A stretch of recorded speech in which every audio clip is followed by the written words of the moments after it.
GIT की smart class में आप सबका स्वागत है। और आज की क्लास में हम लोगों को एक्सेल के बारे में सीखना है। देखिए, सबसे पहले अगर हम एक्सेल के बारे में बात करें तो एक्सेल एक एमएस ऑफिस के अंतर्गत आने वाला एप्लीकेशन सॉफ्टवेयर है, जिसका सबसे ज्यादा प्रयोग डाटा एंट्री के कार्यों में किया जाता है।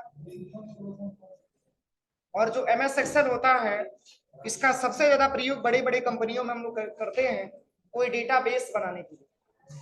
आमतौर पे हम लोग फार्मूले जो भी यूज करते हैं, जो भी मैथमेटिकल्स के फार्मूले हम लोग सॉल्व करते हैं, उसको एक्सेल के ही बेस पे हम लोग समझते हैं। और इसमें हम लोग बहुत सारे फार्मूले को सॉल्व करना सीखेंगे। पहले तो आप ये समझिए कि एक्सेल को हम ओपन कैसे करते हैं। देखिए, एक्सेल एक इंपॉर्टेंट टॉपिक है और एमएस ऑफिस के अंतर्गत आने वाला महत्वपूर्ण एप्लीकेशन सॉफ्टवेयर। समझ में आ रहा है ना?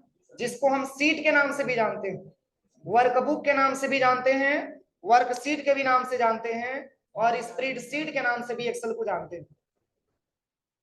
और इसमें बहुत सारे छोटे छोटे सेल होते हैं और सेल से मिलाकर के हमारी एक सीट का निर्माण होता है।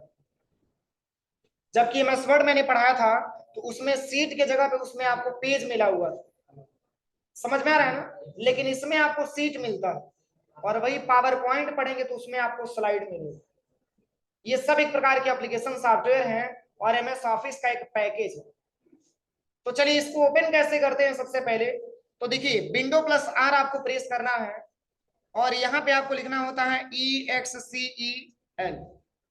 स्पेलिंग गलत नहीं होना चाहिए, क्योंकि स्पेलिंग गलत करेंगे तो एक्सेल की सॉफ्टवेयर आपका ओपन नहीं हो पाएगा। इसकी जो स्पेलिंग है वो है आपका EXCEL। और जैसे ही इंटर करेंगे तो आपके सामने कुछ ऐसा इंटरफेस खुल करके आएगा। देखिए, समझ में आ रहा है ना? और याद करिए, जो है आपके वर्ड एमएस वर्ड में भी ऐसे ही सिंबल आता था, लेकिन वह एमएस वर्ड में जो है ब्लैंक डॉक्यूमेंट लिख करके आता था और इसमें ब्लैंक वर्कबुक लिखा हुआ है। दिख रहा है ना? देखिए, इसमें अनेकों प्रकार का ऑप्शन इसमें बना हुआ है, लेकिन इसमें पूरे पेज को नहीं लेना है आपको। इसमें आपको अपने रिक्वायरमेंट के हिसाब से छोटे टेबल को बनाना है, तो इसके लिए हम ब्लैंक वर्कबुक का हेल्प लेते हैं। और जैसे ही ब्लैंक वर्कबुक पे क्लिक करेंगे तो हमारे सामने कुछ ऐसा इंटरफेस आ जाएगा। अब देखिए, सबसे ऊपर क्या लिखा हुआ है? बुक 1 लिखा है, बुक 1 एक्सेल लिखा है।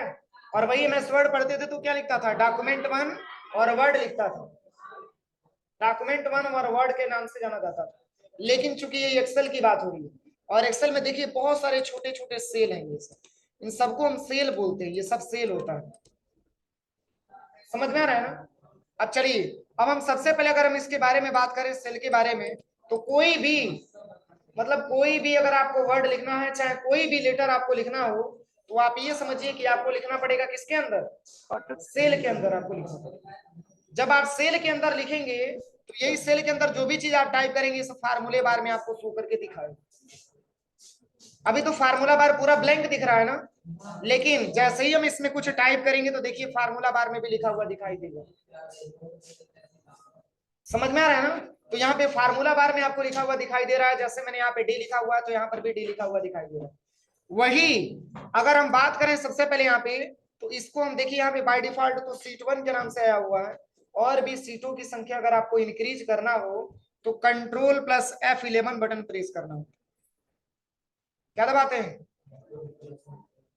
Control plus F11। नोट कर लीजिएगा, सीट की साइज इंक्रीज करने के लिए control plus F11 button press करना होता है।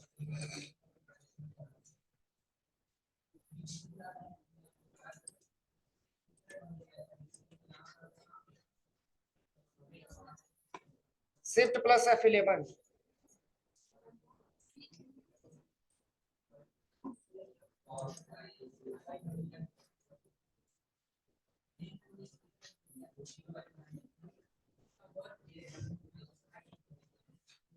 सीट की संख्या इंक्रीज करने के लिए shift plus F11 button press करना होता है। और ज्यादा सीट होने पर इसको हम राइट क्लिक करके यहाँ से डिलीट भी कर सकते हैं। देखिए, यहाँ से डिलीट भी कर सकते हैं, जितना डिलीट करना चाहते हैं यहाँ से हम डिलीट भी कर सकते हैं। तो चलिए, बाय डिफॉल्ट यहाँ पे एक ही सीट मिला हुआ है और इसको हम बोलते हैं, जिसमें सीट हमको दिखाई दे रहा है ये पेज के बॉटम में, यानी कि पेज के बॉटम में सीट 1 आपको लिखा हुआ दिख रहा है। अब जैसे मान के चलिए कि आपको शॉर्टकट की के बारे में नहीं पता है, तो यहाँ पे एक प्लस का सिंबल भी दिया है, इसी प्लस वाले सिंबल पे क्लिक करेंगे तो सीट की संख्या आप बढ़ा सकते हैं। और डिलीट करना है तो राइट क्लिक करिए और आप इसको यहाँ से डिलीट कर दीजिए, हो जाएगा ना। अब इसके बाद से देखिए, चूंकि एक्सेल की सॉफ्टवेयर के बारे में आज हमको जानना है, और सबसे पहले तो हम बात करें तो सबसे ऊपरी वाले हिस्से का क्या नाम होता है, बोलिए, सबसे ऊपरी वाले हिस्से का क्या नाम होता है, टाइटल बार होता है। हर एक सॉफ्टवेयर का, कोई भी सॉफ्टवेयर, एनीवन कोई भी सॉफ्टवेयर आप पढ़िए, मतलब उससे नहीं, वो चाहे एप्लीकेशन सॉफ्टवेयर हो चाहे सिस्टम सॉफ्टवेयर हो, मतलब उससे नहीं है। उसका टाइटल बार हमेशा पेज के टॉप में पाया जाता है, समझ में आ रहा है ना, और बॉटम में आपका स्टेटस बार होता है। तो अगर हम इसके बारे में बात करें तो इस टाइटल बार में हमको क्या क्या दिख रहा है, तो पहला तो क्विक एक्सेस टूल बार आपको दिख रहा है, इसके बाद से आपके सॉफ्टवेयर का नाम दिख रहा है, plus minimize maximize close button के साथ आपका एक और ऑप्शन इसमें लिखा हुआ है, रिबन डिस्प्ले ऑप्शन भी आपका दिख रहा है, दिया है ना। लेकिन इस पे क्लिक करेंगे तो इसमें तीन ऑप्शन आपको मिलेगा, इस पे क्लिक करेंगे तो इसमें तीन ऑप्शन आपको मिलेगा, ऑटो हाइड रिबन, और सेकंड है आपका शो टैब, और तीसरा है आपका शो टैब एंड कमांड्स। याद करिए, मैंने इसको एमएस वर्ड में पढ़ाया था, याद है। तो देखिए इसमें तीनों का अलग अलग प्रयोग है।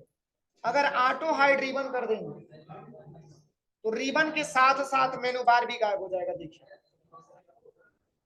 दिख रहा है, केवल दिख रहा है तो आपका क्या दिख रहा है, टाइटल बार आपका दिख रहा है, बाकी सारा ऑप्शन यहाँ से हाइड हो गया। पुनः वापस लाना चाहते हैं तो इसी पे पुनः क्लिक करिएगा, तो इसमें पुनः तीन ऑप्शन मिल जाएगा। देखिए सिलेक्शन केवल पहला वाला है ना, अगर शो टैब पे क्लिक करते हैं तो केवल टैब आपको शो करके दिखाएगा। और याद करिए मैंने टैब के बारे में बताया था कि टैब के नाम से भी जानते हैं, प्लस इसको मेनू बार के नाम से भी जानते हैं। अगर आप चाहते हैं कि यहाँ पे जो है रिबन भी आ जाए तो पुनः यहाँ एरो पे क्लिक करिएगा और यहाँ से शो टैब एंड कमांड्स, यानी कि दोनों ऑप्शन को आप एक साथ यहाँ से इनेबल कर सकते हैं। अब देखिए आपको मेनू बार भी दिख रहा है प्लस आपको रिबन भी दिख रहा है, कोई दिक्कत। तो ये ऑप्शन होता है आपका रिबन डिस्प्ले ऑप्शन। अब चलिए, इसको मैंने बताया था एमएस वर्ड पढ़ाते समय, इसको किस नाम से जाना जाता है, क्विक एक्सेस टूल बार के नाम से जाना जाता है। समझ में आ रहा है ना। इस पॉइंट पे क्लिक करेंगे तो और भी आप चाहेंगे तो जो ट्रिक है वो तो आपको दिख रहा है, जो अनट्रिक है वो आपको नहीं दिख रहा है।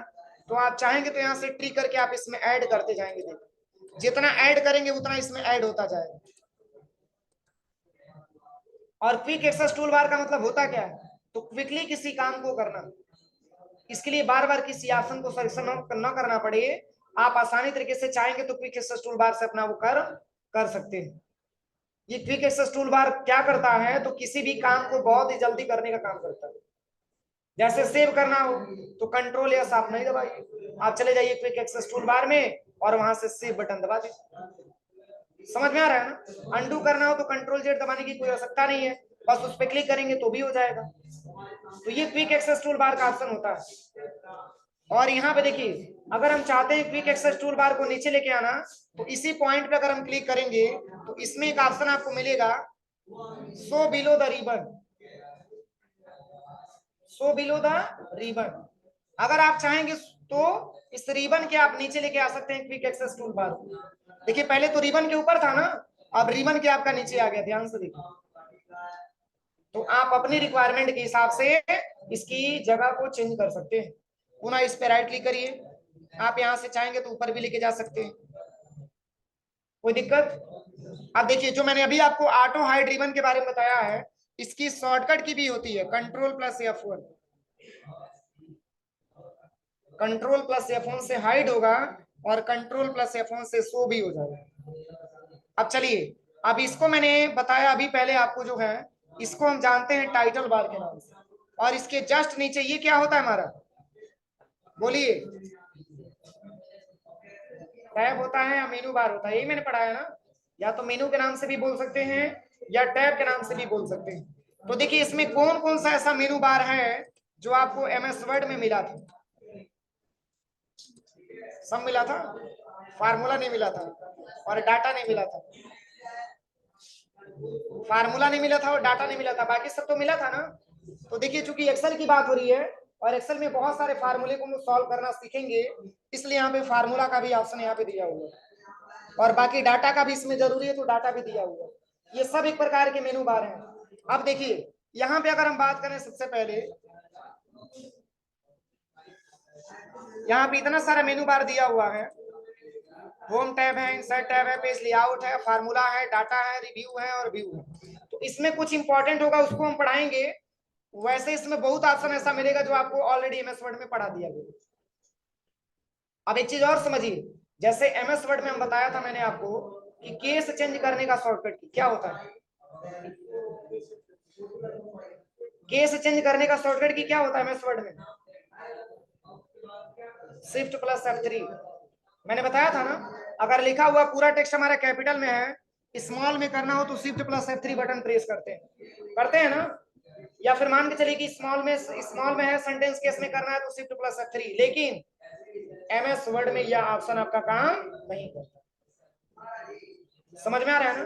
अगर शिफ्ट प्लस F3 बटन दबाएंगे तो इंसर्ट फंक्शन ओपन हो जाएगा। देखिए क्या लिखा हुआ है यहाँ पे, पढ़िए क्या लिखा हुआ, इंसर्ट फंक्शन। ये आता है शिफ्ट प्लस F3। इसको नोट कर लीजिएगा कॉपी में कि शिफ्ट प्लस F3 का प्रयोग एमएस एक्सेल में इंसर्ट फंक्शन ओपन करने के लिए किया जाता है। तो जैसे इसमें होता क्या है, इसमें बहुत सारे फार्मूले आपको दिए गए होते हैं, इस फार्मूले के तौर पे आप आसानी तरीके से कोई वर्किंग कर सकते हैं।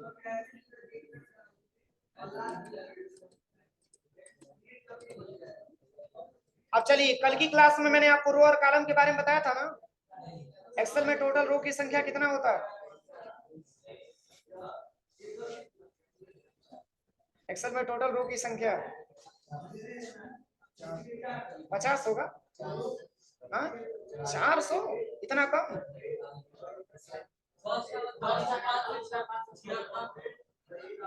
10, 48, 576 रो की संख्या होती है। बताइए, एक दिन पहले का पढ़ाया हुआ आप लोग नहीं पढ़ करके आ रहे हैं। और सबसे लास्ट वाले रो पे जाने के लिए कंट्रोल के साथ डाउन एरो प्रेस करना होगा। और सबसे लास्ट वाले कॉलम का नाम क्या होता है, बोलिए, सबसे लास्ट वाले कॉलम का नाम क्या होता है? XFD होता है, XFD। और जो लास्ट वाला कॉलम होता है उसको हम 16,384 मैंने बताया था ना। और सबसे लास्ट कॉलम पे जाने के लिए कंट्रोल के साथ राइट एरो दबाना होता है। देखिए सबसे पहले अगर हम बात करें एक्सेल में,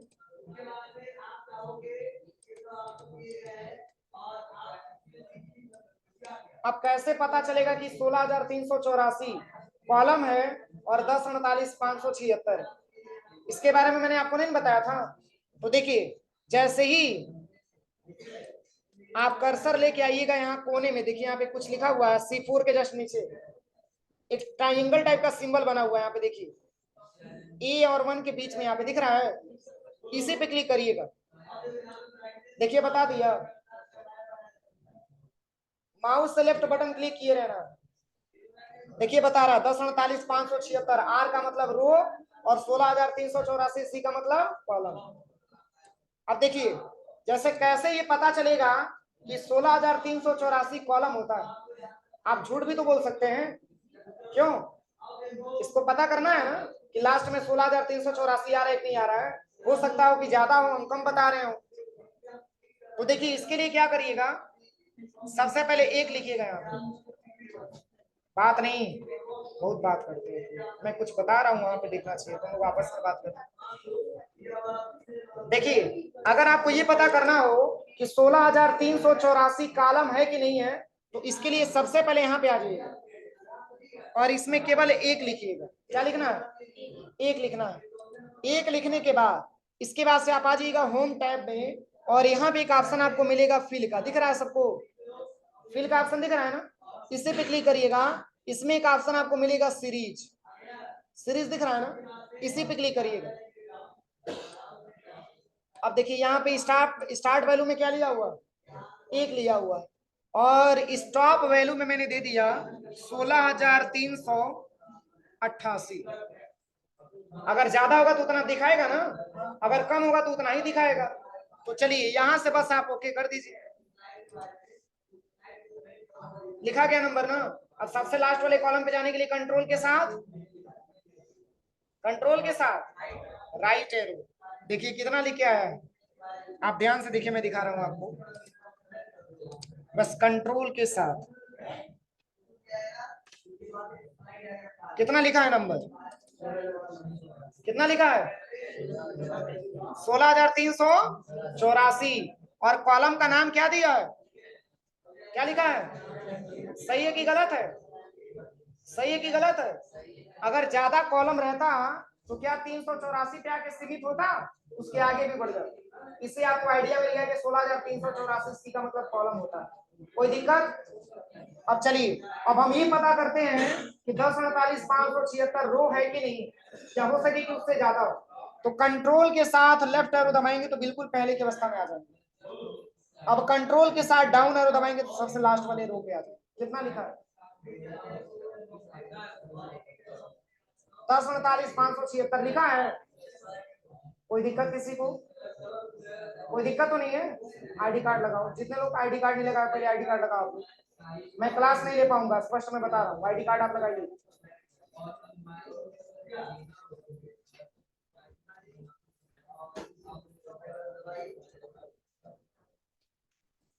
तो चलिए, इसमें जो है आपने ये पता कर लिया कि रो क्या होता है और आपने भी पता कर लिया कि कॉलम क्या होता है। पता हो गया सबको ना? बोलिए, पता हो गया? तो अगर आपसे कोई ये पूछे कि एमएस एक्सेल में रो क्या होता है तो क्या बताएंगे? बोलिए। मान के चलिए मैंने आपको एमएस एक्सेल पढ़ा करके छोड़ा आपको लैब में, और लैब वाले किसी टीचर ने आपसे क्वेश्चन कर दिया कि बताइए आप एक्सेल पढ़ के आए कि रो क्या होता है और कॉलम क्या होता है एक्सेल में, बताइए तो क्या बताएंगे? बोलिए, सबसे पीछे खड़े हो जाइए, आप बताइए रो क्या होता है, कॉलम क्या होता है, कैसे बताएंगे आप? हाँ, उसके बगल में रो क्या होता है, कॉलम क्या होता है, कैसे बताओगे? हाँ, खड़े होते जाओ, नहीं बताया तो खड़े होते जाओ। नहीं बताया है रो कॉलम क्या चीज, रो कॉलम कहाँ है? हाँ,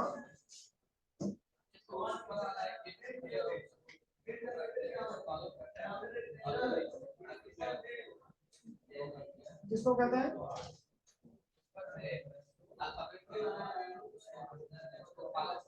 अच्छा, उसको कॉलम बोलते हैं। हाँ, उसके बगल में हरिकेश, हरिकेश क्या नाम है? सुमित। हाँ,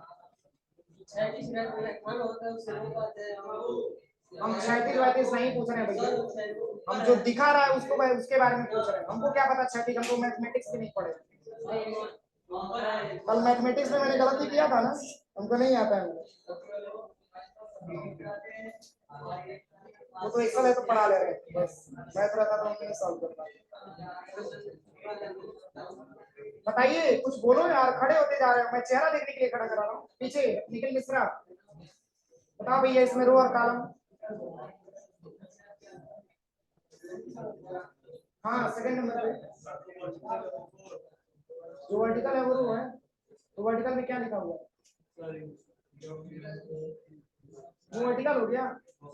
उसके बगल में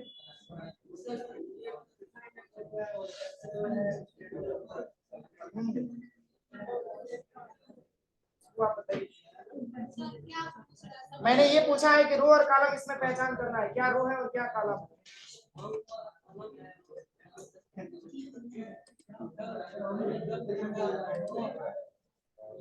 मैंने कल लिखवा दिया है, मैं कल पूरा बता दिया है, आज भी मैंने रिवाइज कर दिया, आप कह रहे हो बताई नहीं। मैंने कल इंट्रोडक्शन लिखवाया है कि दोबारा लिखवाया इंट्रोडक्शन? तो मैंने कल इंट्रोडक्शन जब लिखवाया था उसमें स्पष्ट मैंने बताया था कि 16,384 कॉलम होता है और 10,39,576 रो होता है। तो रो जो होता है वो आपका नंबर में होता है, वो वर्टिकल होता है, और जो कॉलम होता है वो आपका हॉरिजॉन्टल होता है और वो अल्फाबेटिकल के माध्यम से डिनोट किया जाता है। अब कोई कंफ्यूजन? तो जो अल्फाबेटिकल लिखा है उसको हम कॉलम बोलते हैं और जो नंबर लिखा है उसको हम रो बोलते हैं। समझ में आया? तभी तो आपको लास्ट रो पे पहुंचने के लिए यहाँ पे कंट्रोल के साथ डाउन एरो प्रेस करना होता है, देखिए, तो तभी तो लास्ट वाले एरो पे आप आते हैं। और कंट्रोल के साथ अगर आप राइट एरो दबाते हैं, कंट्रोल के साथ अगर आप राइट एरो दबाते हैं तो सबसे लास्ट वाले कॉलम में पहुंच जाते हैं। और ये मैंने पूछने से पहले ही मैंने आपको बताया। देखिए, अब इसमें अगर हम बात करें, सबसे पहले यहाँ पे जो A1 लिखा हुआ है, A1, हम जिस सेल में रहेंगे उसी सेल का नाम यहाँ पे हमको शो करके दिखाएगा, और इसका नाम होता है सेल एड्रेस नेम बॉक्स। मतलब अगर यहाँ पे जो है, यहाँ पे अगर हमारा कर्सर है तो यहाँ पे सेल में क्या लिखा हुआ है, यहाँ पे देखिए सेल का नाम क्या लिखा हुआ है, A1 लिखा हुआ है ना। तो A1 का मतलब आप क्या बता सकते हैं, A1 एक सेल है जिसमें A बराबर कॉलम और 1 बराबर रो, बता सकते हैं ना, क्योंकि रो और कॉलम के कटान बिंदु के मिलने से सेल बनता है। लेकिन आप लोग पढ़ के तो आएंगे नहीं, इंट्रोडक्शन मैंने सारा लिखवाया कल। जब रो और कॉलम मिलता है तो एक सेल का निर्माण होता है, और एक सेल को बनने में एक कॉलम तथा एक रो की रिक्वायरमेंट आती है। जैसे देखिए, क्या हम इसको एक सेल बोल सकते हैं ना, इसको हम सेल बोल सकते हैं ना। वही सेल का नाम यहाँ पे, जिस सेल में जाएंगे उसी सेल का नाम यहाँ पे शो करके दिखाएगा, और वहां से कॉलम प्लस रो दोनों मिक्स करके तब सेल का नाम बताता है। तो जैसे यहाँ पे देखिए, यहाँ पे लिखा हुआ है M6 लिखा हुआ है, देखिए यम आपका क्या है, कॉलम, और 6 आपका, समझ में आया, इसलिए M6 उसका लिखा हुआ है। M6 एक सेल है जिसमें यम बराबर कॉलम और 6 बराबर रो।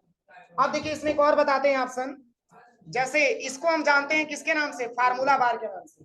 जो भी एक्सेल में सेल में जो भी आप कुछ टाइप करेंगे तो फार्मूला बार में आपको लिखता हुआ दिखाई देगा। तो आप चाहेंगे तो यहाँ से भी एडिट कर सकते हैं, और चाहेंगे तो आप इस पे क्लिक करके यहाँ से भी आप एडिट कर सकते हैं। अगर कुछ आपने गलती लिख दिया, इसको हटाना चाहते हैं तो आप यहाँ से भी हटा सकते हैं। इसका नाम होता है फार्मूला बार। क्या नाम होता है, फार्मूला बार नाम होता है। और ये जो होता है वो आपका इंसर्ट फंक्शन का एक सिंबल है। देखिए, कोई दिक्कत, अब कोई कंफ्यूजन नहीं रहेगा। अब देखिए, जैसे अगर आपको सीट 1 को जो है रीनेम करना हो तो माउस से इसी पर राइट क्लिक करिएगा, और यहीं पे एक रीनेम का ऑप्शन आपको मिल जाएगा। यहाँ पे देखिए, दिख रहा है ना, आप इस नाम को हटा करके और चाहेंगे तो यहाँ पे इंट्रोडक्शन ऑफ एमएस एक्सेल लिख सकते हैं।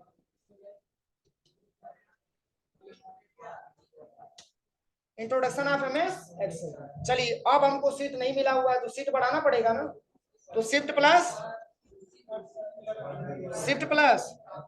F11। अब यहां से देखिए सीट 9 पहले हो गया ना, आप चाहेंगे तो इसको ऐसे उठा करके यहाँ पर भी लेके आ सकते हैं, इसको उठा करके यहाँ पे लेके जा सकते हैं।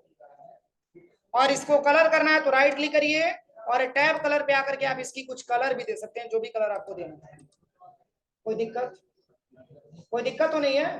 तो चलिए, आज की क्लास में जो पढ़ना है, जो कल की क्लास में मैंने आपको बताया था, लेकिन कई लोगों का फार्मूला मिस्टेक हो रहा था, मैंने क्लियर किया था लाइव में।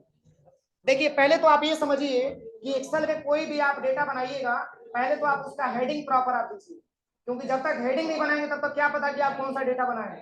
तो हेडिंग बनाने का 2 तरीका है, या तो आप मर्ज करके बनाइए, नहीं तो इंसर्ट से वर्ड आर्ट आप लेकर के बनाइए। जैसे वर्ड आर्ट से बनाएंगे, उस हेडिंग को आप एक स्थान से दूसरे स्थान पे लेके चले जाएंगे, और वही मर्ज करके बताएंगे तो वो हेडिंग आपका एक जगह से दूसरी जगह नहीं जाता। इसमें कैसे करना है देखिए, मैं बता रहा हूँ। इसमें सबसे पहले आप इंसर्ट टैब में आ जाइए, और यहाँ पे एक ऑप्शन आपको मिलेगा वर्ड आर्ट का, जो मैंने ऑलरेडी आपको पढ़ाया है। यहाँ से कोई सा भी एक वर्ड आर्ट आप ले लीजिए, और इसमें जैसे मैंने टाइप कर दिया स्टूडेंट डाटाबेस, अब इसको सिलेक्शन करिएगा। सिलेक्शन करने के बाद Ctrl+B से बोल्ड करिएगा, और बोल्ड करने के बाद देखिए इसको थोड़ा सा टॉप में लेके जाइएगा, और जब आप वर्ड आर्ट आप इंसर्ट करते हैं तो एक फॉर्मेट का मेन्यू खुल करके आ जाता है। ये आपको एमएस वर्ड में पढ़ाया मैंने ना। तो देखिए करना क्या है, इसको कलर देना चाहते हैं तो शेप फिल पे आकर के आप इसका कुछ कलर दे दीजिएगा, यहाँ से जो भी कलर आपको देना, ठीक है ना। अब चलिए, मैंने आपको बताया था कि सबसे पहले यहाँ पे लिख लीजिएगा सीरियल नंबर, इसके बाद से यहाँ पे स्टूडेंट नेम हो जाएगा, ये मैंने बताया था ना, स्टूडेंट नेम हो जाएगा। और इसके बाद से यहाँ पे कोर्स लिख लीजिएगा, इसके बाद से यहाँ पे फी लिख लीजिएगा, और इसके बाद से यहाँ पे पैड लिख लीजिएगा। अब इसके बाद से यहाँ पे ड्यू लिखिएगा, इसके बाद यहाँ पे डिस्काउंट आपको टाइप करना है, इसके बाद से यहाँ पे टोटल, अमाउंट टाइप करना है। अब देखिए यही मैंने बताया था ना, तो देखिए अक्सर आपके सामने ऐसे भी प्रॉब्लम आ रहा होगा कि सर हम कोई अगर हेडिंग लिख रहे हैं तो वो हेडिंग हमारा छुप जा रहा है। देखिए स्टूडेंट नेम में स्टूडेंट नेम छुप गया, इसमें देखिए कोर्स में कुछ लेटर छुप गया, इसमें देखिए डिस्काउंट में कुछ लेटर छुप गया। तो इसको एडजस्टमेंट करने के लिए एक शॉर्टकट की होती है, उसको लिख लीजिएगा। अल्ट के साथ ओ और सी ए दबाते हैं, अल्ट प्लस ओ कॉमा सी ए। सेल को एडजस्टमेंट करने के लिए अल्ट के साथ ओ कॉमा सी और ए दबाते हैं, alt plus O comma C comma ए,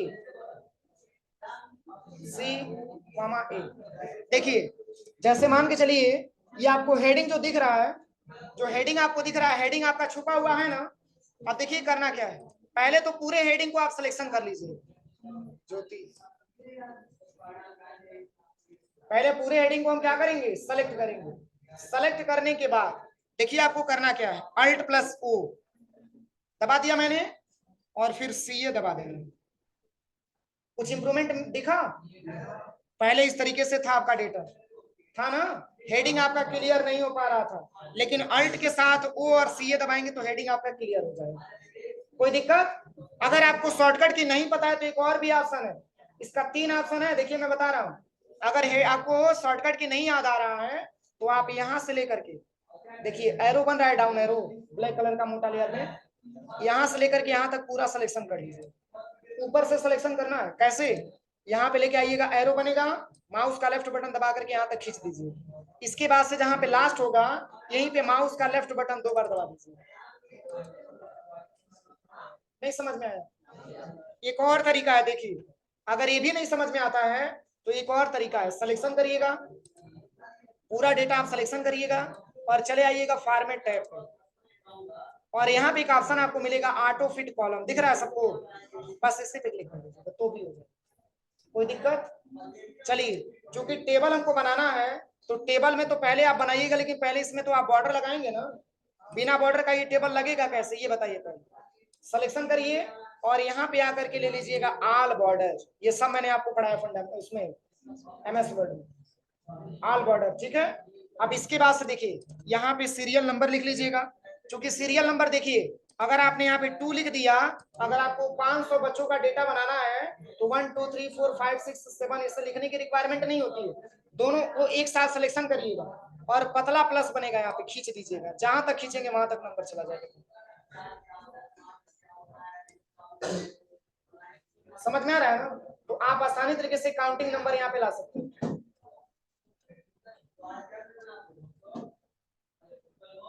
तो चलिए यहां से लेकर के यहां तक मैंने ड्रैग एंड ड्रॉप कर दिया और यहाँ किसी स्टूडेंट का नाम मैंने यहाँ पे भर दिया, जैसे मान के चलिए कि मैंने यहाँ पे भर दिया नेहा, नेहा सिंह, और इनका जो कोर्स है वो है आपका ADFA, और इनका जो फी है वो है 15,000 रुपया, और इन्होंने जो पैड किया है वो मात्र 1500 रुपया पैड किया है। इसके बाद से इनका ड्यू कैसे आएगा? तो एक प्रॉब्लम और भी आ गया आपके सामने कि हैज का सिंबल आ रहा है। हैज का सिंबल एमएस एक्सेल के सेल में तब आता है जब स्पेस नहीं मिल पाता, इतना क्लियर करिए। ये ट्रिपल सी में अधिकतर पूछा जाता है कि अगर सेल में, एक्सेल के किसी भी सेल में अगर हैज का सिंबल आ रहा है तो इसका क्या मतलब है? तो आप ओवरऑल बस यही समझिए कि उस सेल में उसको जगह नहीं मिल रहा, अगर जगह मिलता तो हैज का सिंबल वहां पे नहीं होता। समझ में आ रहा है ना? खुद आप देखिए यहां से मैंने इसकी स्पेस को बढ़ा दिया, हट गया है इसका सिंबल। अब यहाँ पे आपको निकालना है ड्यू, तो इसके लिए मैंने बताया था सबसे पहले इक्वल करेंगे और यहाँ पे फी को सिलेक्शन करेंगे और माइनस ले लेंगे किसको, पैड को, और एंटर कर देंगे। तो ये हमारे पास ड्यू निकल करके चला आएगा। अगर हमको डिस्काउंट निकालना हो तो सबसे पहले मैंने आपको बताया था कि डिस्काउंट 2 ऑप्शन पे मिलता है, या तो ड्यू पे मिले या तो टोटल फी पे मिले, 2 कंडीशन में आपको डिस्काउंट मिलता है। जैसे मान के चलिए कि एडमिशन कराने आते हैं तो आपसे बोला जाता है कि बाबू अगर आप एक बार फी पेड करते हैं तो आपके फी में 10% का छूट दिया जाएगा, और मान के चलिए कि कोई ऑफर आता है तो जो शेष आपका पैसा बचा रहता है उस पर भी डिस्काउंट मिलता है। तो अगर हम जमा कर दिए हैं तो सिंपल सी बात है, ये डिस्काउंट हमको मिलेगा किस पे? ड्यू पे। अगर हम जमा नहीं किए होते तो डिस्काउंट मिलता है किस पे? किसी को कोई दिक्कत? तो चलिए यहाँ पे आपको निकालना है ड्यू पे, क्या करना है? डिस्काउंट निकालना है 10%। तो 10% निकालना हो, 20% आपको निकालना हो, 25% निकालना हो, बस केवल मल्टीप्लाई करना है। सबसे पहले इक्वल करेंगे और सिलेक्शन करेंगे किसको? देखिए एक चीज और मैंने बताना भूल गया था, एक्सेल में कोई भी फार्मूला आप यूज करिएगा इसके पहले आपको इक्वल टू लिखना कंपलसरी होता है। अगर आप इक्वल टू नहीं लिखेंगे तो वो फार्मूला आपका नहीं लगेगा, कोई भी आसन काम नहीं करेगा। समझ में आ रहा है ना? तो यहाँ पे सबसे पहले इक्वल करेंगे और यहाँ पे ड्यू अमाउंट को सिलेक्शन कर लेंगे और मल्टीप्लाई करेंगे, क्योंकि मल्टीप्लाई का सिंबल यहाँ पे स्टार से डिनोट होता है। अब क्या परसेंट का डिस्काउंट मिल रहा है? 10% है तो 10 लिख लीजिए, परसेंटेज का सिंबल मत लगाइएगा और यहाँ से डिवाइड कर दीजिएगा 100 से। किसी को कोई दिक्कत? मतलब जैसे मान के चलिए कोर्स का फी है, जो कोर्स है उसका फी है 15,000 रुपया, स्टूडेंट ने जमा कर दिया 1,500 रुपया, जो शेष बचा हुआ है उस पे ये संस्था का रिक्वायरमेंट है कि आपके फी में 10% हम माइनस कर दे रहे हैं, शेष जो पैसा बचेगा उसको ला करके आप ऐड कर दीजिए। तो वो डिस्काउंट हमारा निकलेगा किस पे? ड्यू पे निकलेगा। और एंटर करेंगे तो ये रिजल्ट क्या आएगा? क्या आएगा? अरे 1350, बस एक जीरो हटा देना। अब चलिए अब हमको निकालना है टोटल अमाउंट। तो देखिए सर ने बताया कि आपका फीस 15,000 रुपया है और आपने पेड कर दिया 1,500 रुपया, तो शेष बचा आपका 13,500 रुपया। तो क्या 13,500 रुपया में से ये पैसा आपका माइनस होगा कि प्लस होगा? माइनस होगा। क्यों? क्योंकि ये भी एक प्रकार का आप पेड बोल सकते हैं, क्योंकि डिस्काउंट में गया हुआ। तो इसको निकालने के लिए सबसे पहले इक्वल करेंगे, ड्यू अमाउंट को सिलेक्शन कर लेंगे और माइनस का सिंबल लगा करके किसको ले लेंगे? डिस्काउंट को, और एंटर कर देंगे। यही आपको फार्मूला सीखना। पर यहाँ पे J9 वगैरह समझ में आ रहा है ना? ये क्या लिख करके आ रहा है, इसमें कोई कंफ्यूजन नहीं है? J9 बराबर I9 बराबर I9 क्या है? I9 क्या है?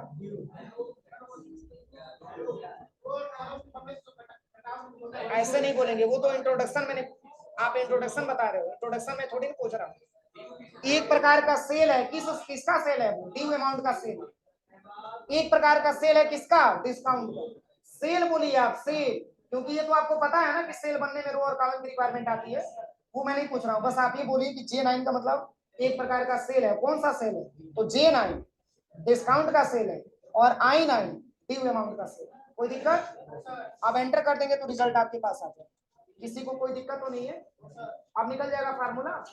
तो आज की क्लास में इसके साथ साथ मैं एक और तरीका बता रहा हूँ आपको टाइप करने का। देखिए पहाड़ा सबको याद है? 2 से लेकर के 20 तक या उसके ऊपर भी 40 तक पहाड़ा लिखिए, बहुत ही कम टाइम में तैयार हो जाएगा। देखिए कैसे लिखना होगा, इसके लिए कोई फार्मूला नहीं, मैं बता दे रहा हूँ। देखिए सबसे पहले आपको करना क्या होगा, पहले तो आप यहाँ से 1 लिखिएगा, यहाँ से 2 लिखिएगा, पहले काउंटिंग में आप 10 यहाँ से दिखा दीजिए, ठीक है ना? अब इसके बाद से देखिए, चलिए मान के चलिए कि अगर आपको 2 अंक तक बाकी सारा नहीं पता होगा तो कम से कम 2 अंक तो पता होगा ना। 2 2 2 जा 4। अब इसको सिलेक्शन करके ऐसे ड्रैग एंड ड्रॉप कर दीजिए। आप देखिए इन दोनों को सिलेक्शन करके यहां से लेकर के यहां तक ऐसे ड्रैग एंड ड्रॉप कर दीजिए। फिर देखिए, फिर यहां से लेकर के यहां तक दोनों को एक साथ सिलेक्शन करिएगा, ऐसे ड्रैग एंड ड्रॉप कर दीजिए। अब मिलाइएगा आप, सही है कि गलत? सही लिखा रहा है कि गलत लिखा रहा है?